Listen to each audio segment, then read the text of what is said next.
Welcome. Today we're going to talk about the full journey of industrial pressure equipment. I mean, from the moment it's just an idea on a piece of paper, all the way to its very last day of service. We're going to follow this complete life cycle, which is really just an unbroken chain of safety that keeps our plants running safely. So, what's the big deal? Well, it all comes down to this one idea, the gap. Think about it like a recipe. You have the perfect plan on paper, right? But what actually happens in the kitchen, the real operation, that can introduce all sorts of changes. It's right there, in that gap between the plan and what's real, where the hazards love to hide. So how do you close it? Well, the answer is to stop thinking about the life cycle in separate stages. You have to see it as one continuous, unbroken chain of safety checks. Every link matters. Okay, let's dive in and see exactly how that works. All right, so where does our journey begin? It's not on the factory floor, that's for sure. It starts right here, way before a single piece of metal ever gets cut. See, real safety starts with a solid plan and some really, really good documentation. You know, this is a total mind shift. Normally, we design things to work. But in this world, we have to start by imagining how they could fail. We have to put on our what-if hats and ask, what's the worst that could happen? Overpressure? Corrosion? Maybe just simple human error. When you think about the failure first, you can build in the protection from day one. And this slide, this really gets to the heart of the whole problem. On one side, you've got the as-designed plan. That's the perfect world, the safe design from the engineers. But on the other side, you have the as-built reality, the actual piece of equipment standing out in the field. The entire goal is to make sure those two things are a perfect match. Any little difference is a potential problem. So in this first phase, what are we actually checking? We're looking at the fundamentals. Have we really figured out the worst-case scenario? Did we classify the equipment correctly for what it's going to hold? We also need to see the proof, the math, the calculations, maybe even NDT results. That's just a fancy way of saying we can look inside the material without cutting it open. And maybe most important of all, will the final paperwork match what was actually built? Okay, let's move on to the next link in our chain. Now we're taking that perfect blueprint and we're actually gonna build something. This is where the plan smacks right into the real world of manufacturing. Here's something you have to remember. You cannot inspect quality into a piece of equipment. It has to be built in from the start. This fabrication stage is where so many hidden problems are born. A tiny mistake in a weld, using the wrong bolt, these things can create a ticking time bomb that might not go off for years. First up, materials.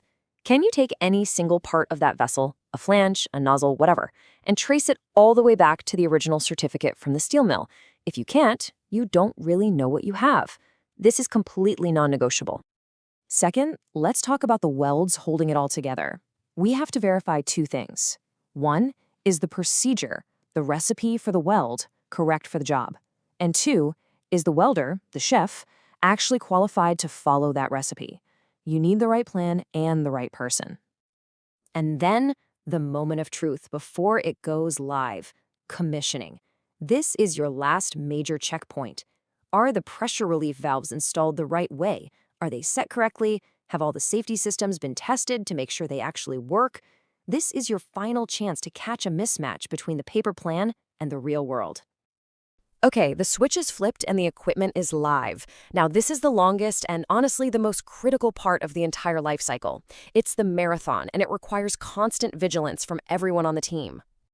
Now, there's a term you absolutely have to know in this phase: management of change, or MOC. It might sound like paperwork, but trust me, it's a lifesaver.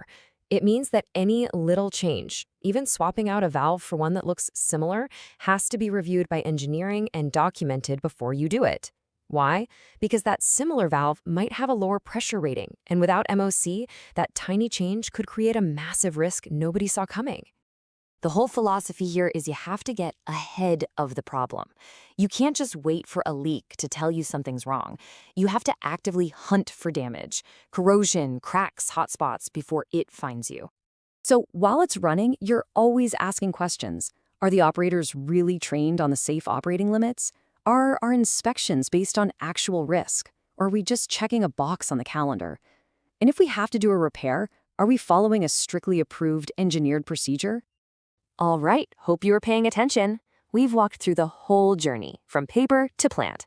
So let's do a quick check, a little pop quiz, to make sure these ideas really stick. Okay, first question.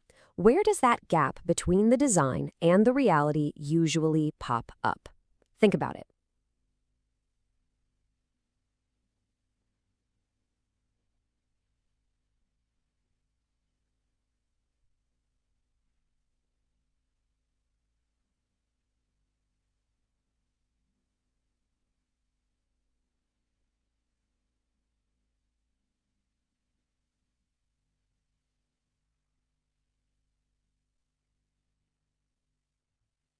Yep, you got it. It's commissioning and startup. That's the ultimate reality check, where the plan gets tested against the actual hardware. Mismatches have nowhere to hide. Next up, if you open that technical file for a piece of pressure equipment, what are 3 things you absolutely must find in there? Well, at the bare minimum, you need the design drawings, the engineering calculations that prove it's safe, and the original materials certs for every part that holds pressure. All right, last one. Why is that MOC process so incredibly important after you do a repair? Because that repair might have changed the rules of the game. MOC makes sure any new operating limits are properly documented, signed off by engineers, and, most importantly, communicated to the entire operations team. It stops people from making dangerous assumptions. And really, this right here brings it all together. You can see the whole chain we just walked through: risk analysis, fabrication, commissioning, operation, inspection, and repair. Each one is a vital link, and they're all connected. And that's the bottom line, isn't it? It's simple, but it's powerful. Safety isn't just one document or one inspection. It's a continuous commitment that you have to manage across the entire life of the equipment.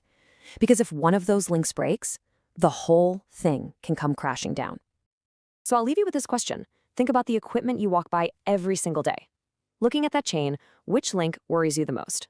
Where's the greatest risk in your system? And what's one small thing you can do to help strengthen that link? For some more checklists and resources, go ahead and check out the description. Thanks for watching.